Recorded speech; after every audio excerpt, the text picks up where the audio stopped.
لہلہاتی کھیتیاں یہاں کی ضروریات سے کہیں زیادہ تھی۔ اردن، شام اور اسرائیل کے درمیان بسا ہوا یہ علاقہ نہایت ہی زرخیز تھا۔ وہاں طرح طرح کے اناج، پھل، میوے بکثرت پیدا ہوتے تھے، اور یہی وجہ تھی کہ آس پاس کے بستیوں کے لوگ بھی اپنی معاشی اور غذائی ضرورت کے لیے ان بستیوں کی طرف آتے تھے۔ مگر یہ بات اہل صدوم کے لوگوں کو بالکل بھی پسند نہ تھی۔ ان کے خیال میں ان کی بستیوں میں پیدا ہونے والے پھلوں، اناجوں اور سبزیوں پر صرف ان کا ہی حق تھا۔ وہ نہیں چاہتے تھے کہ دوسری بستیوں کے لوگ ان کے علاقے میں آئیں۔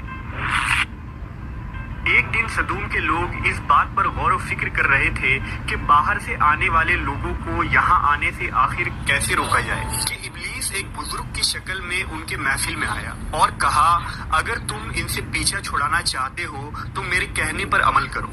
اس اجنبی بزرگ کی بات لوگوں نے بہت توجہ سے سنی۔ ابلیس نے کہا، میں کل بتاؤں گا۔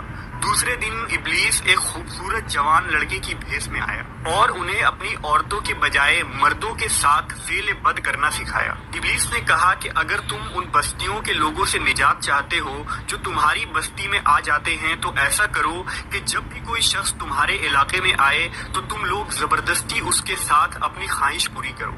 اس طرح یہ لوگ اس بستی میں آنا چھوڑ دیں گے۔ اپنی نفسانی خواہشات کے لیے مردوں سے بدفعلی اس لہلہاتی کھیتی